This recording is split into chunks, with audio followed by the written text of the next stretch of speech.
Hey, hi, hello, welcome to Lost in Prose, where we talk about all things bookish. And in today's video, I will be wrapping up all the books that I read in the month of June, which are not too many actually, but let's begin.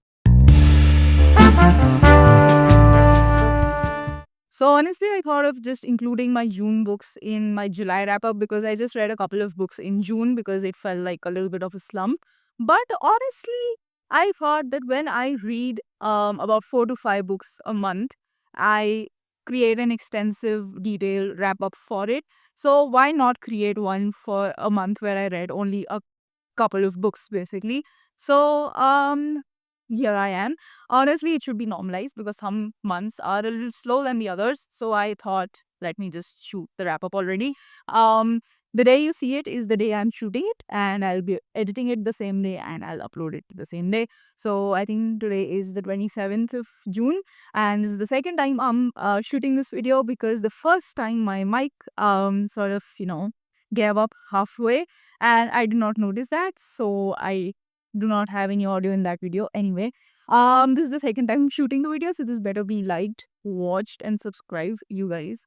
Anyway, the first book that I read in the month of June is A Cover for Murder by Sue Minix. Now, I got this book from the Crossword Bookstore at the Jaipur Literature Festival, and honestly, it's been on my mind ever since I bought it from there, especially because the book's cover is so cozy and so beautiful, and it has a cute doggy over here, which I am an absolute fan of. So I honestly really like the fact that this book is such a cozy mystery, and I've been craving for something like this, which is a gentle mystery and not something that is too intense, if you know what I mean. So this was just perfect for that sort of a vibe. It's comfortable, it's cozy, it surrounds, bookstores. It has that sort of bookstore setting, which can never fail you, honestly. The author has just nailed the pacing so well. So it's not too fast, neither is it too slow. This pacing is quite comfortable. So it just, feels like a warm hug sort of a mystery. I just love the book so much. And basically this is the fourth book in the bookstore mystery series. um yeah, it's a bookstore mystery series, I think. So this is the fourth book in it. So it did not give away much of the three books before this, and it was quite complete in itself as a standalone. So I liked it, and I also like the fact that I did not have to read the first three books or the books after this in order to understand this at all. So it was complete in itself, and I really like series like that because I am not a series kind of a person. So this book basically revolves around amateur sleuth Jen, who is also an author and is the owner of the bookstore Ravenous Readers. So now she as soon as she starts working on her her next book, the rival bookstore's owner is found dead and murdered basically. So all fingers, all suspicions, they are pointed towards Jen, and Jen is caught in the act again. And honestly, to make matters worse, her bookstore is losing customers when she's already on the brink of financial ruin. She is now losing customers because everybody thinks that Jen is a murderer.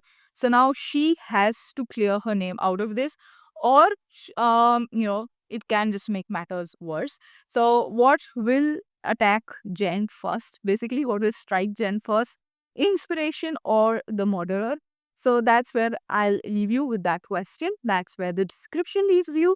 And this is just an absolutely perfect cozy mystery. And I think for someone of the murder mystery genre, if you're just beginning with it, I think this book is absolutely quite decent, and you can just start with it. It's not too intense and not that complex to get around. So I think this book is a great starting point for that as well. Oh, my bookmark is in here. I was looking for my bookmark. Okay, anyway.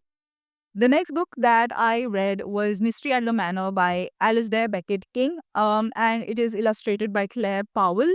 Now, I hope I'm pronouncing that right. Claire Powell. So anyway, Mystery at the Manor is another Montgomery Bonbon mystery, and I bought this from the Shanghai Foreign Language Bookstore recently. I bought it this month. I finished reading it this month. So where is my medal for that? Anyway, I really enjoyed reading this book. I have also read Murder at the Museum, which is another Montgomery Bonbon mystery, and that is kind of the first book. This is the third book, but they're all standalones. You can read any of them, and I'm also very glad that the last page ended by saying Montgomery Bonbon will return, which is one of my most favorite parts. I'm so glad she will return. I mean, he will return, and I really, really, really, really enjoyed this book as well. I just am yet to read Death at the Lighthouse, which is the second book. Now I really want to get my hands on that. Connie Montgomery is a little child detective who goes by the name Montgomery Bonbon, and in this part, she's already the world's greatest detective, honestly. So she's like making deliveries isn't usually a part of her, business of super sleuths, basically. But Montgomery Bonbon has made one exception, and she is delivering a priceless diamond to a very famous thief, now retired thief, Mr. Fergus Croak. Now, um, she gives the priceless diamond into his hands, but it is not long before Fergus croaks, or basically is murdered, and every one of his slippery apprentices is a suspect. So honestly, kudos to this book for making reading so intriguing and so fun.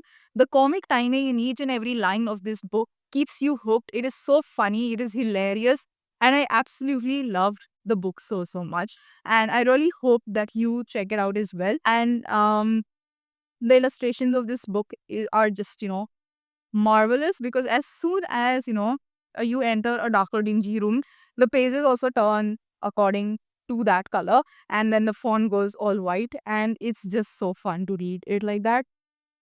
And also, all the illustrations here are just so interactive, and I absolutely love them. And there's a scene of a magic trick being performed here. So it literally makes you a part of the entire trick. So that's really, really interesting. And I really like that aspect of this book as well. It's fun, it's engaging, and it's absolutely hilarious. And I really hope that you pick it up as well. So, well, these are the couple of books that I read in the month of June, and this is the second time I'm shooting this video, so you better be liking already. And anyway, this entire reading month was slow, but I enjoyed both my books, so I think it's a win-win sort of a situation. So this is your reminder that it doesn't matter how much you read. Only thing that's important is how much you enjoyed your reading. So, on that note, I will be ending today's video. I hope you'll like, share, comment, and subscribe, and we'll meet next Friday. Goodbye.